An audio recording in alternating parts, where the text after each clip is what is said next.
Hey, everybody. Welcome to the Czabecast. Czabe, Scott Lynn, Al Galdi, Low Def. Boys, have you watched any of the NFL scouting combine? Yes.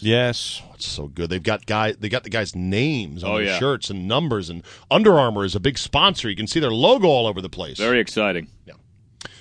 It couldn't be more idiotic if they tried. I was going to say. They run the receivers. Great. Why is it great? They run the receivers. I was watching this one drill, Scott, where they run the receivers. First of all, he stands on the sideline and then turns around like Michael Jackson. Yes. Catches one ball, turns around the other way. Yep. Two sides catches of the another field. ball, then runs horizontally across the field from sideline to sideline, catching 3 or 4 balls from each direction. That happens in real games all the time. You have guys, you have multiple quarterbacks, you have guys throwing at you from opposite ends of the field on the same play sometimes, too. You know, this new Wildcat. In shorts and a T-shirt?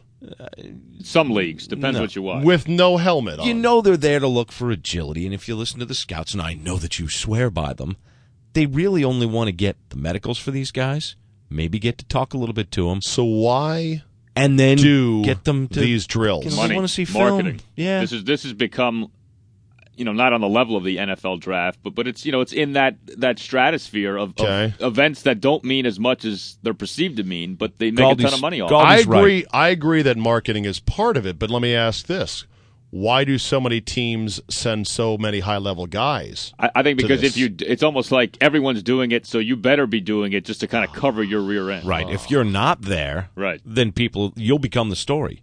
The 49ers were noticeable in their absence. Yeah. Do you know the kind of shit that Mike Sherman took as coach of the Packers when he fell asleep? He took a lot, but when he fell asleep at the combine and it was caught on NFL Network, there's a still picture of it. Yeah. People crushed him for that. Now, it's totally unfair because it's boring as hell, has no practical application. No. In fact, Lodef, I think the only thing comparable would be the feats of strength at Festivus. Am I right about that as being applicable to the game of football? Costanza, Sap, I see the same the feats of strength. Great. You can catch 4 balls running completely across the field from 2 different directions in shorts and a T-shirt and no helmet with nobody in the stands. Way to go. They should do the airing of the grievances. That'd be fun on the combines. What they don't do though enough of, I think, is they don't like make it relatable to you. In other words, what does it mean? In years past, when guys did well in the 40 or didn't, who were those guys and how did they end up doing? You don't see that. You see all this stuff talking about what lies ahead as opposed to what happened in the past and what that means for guys now. I don't think there's enough of that. And if you hear some of the other executives, their comment on the 40 is, sure, he's lightning fast. I want to see him on film. I want to see his game speed. Is he football pad fast? How fast? Put him in pads and a helmet at least to run the 40. Game speed is the new catchphrase. Well, I want to see what he plays like in a game. If Darius Hayward-Bay runs what, Galdi, a 4.26 or whatever he ran? Yeah. Okay, that's wonderful. I want to see him. Don't want to see him do this while getting off the line against a big cornerback. That's what they want to see the film. How fast is he changing directions? Yeah. Why wouldn't the they? Changing directions drill is probably more in line with running across the field, turning. That doesn't measure crap. That's kinda, How about this? They made quarterbacks do the high jump. Yeah. The standing high jump.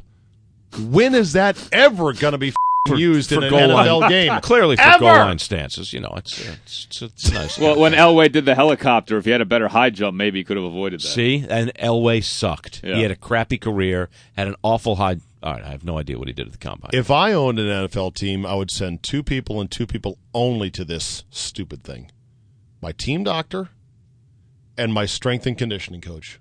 And I would say, fellas, all I want to know is 2 things. One, does he have medical issues we got to be concerned about?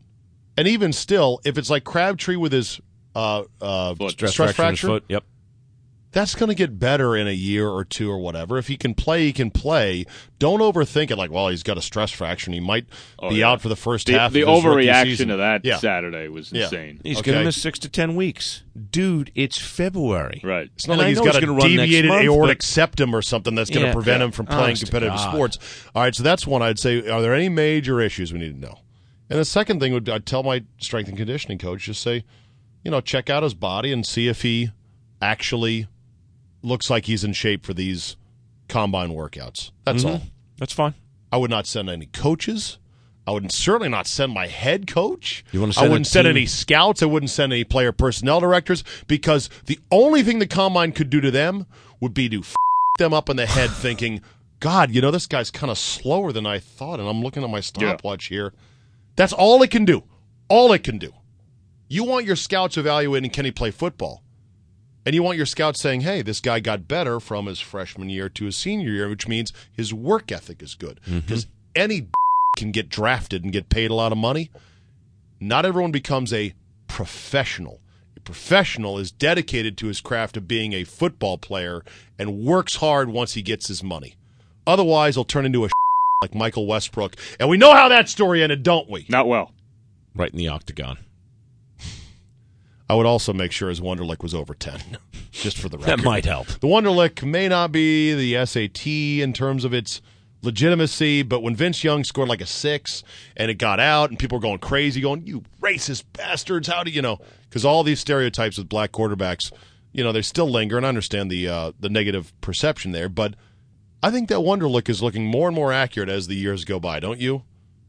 Guy not really getting it. Sure. Vincent Young. A couple of years down the line, if things are still the same, then you have to wonder about the Wonderlic. But maybe someday we'll have a wide receiver who chooses to play without a helmet and or pads. He'd be fast. And dead. Yes, yeah. Fast and crippled, but he would be something. And the scouts could have said, well, I saw it coming at the combine. Right. He was spectacular in shorts and a T-shirt. All right, thanks for listening, everybody. We'll see you next time.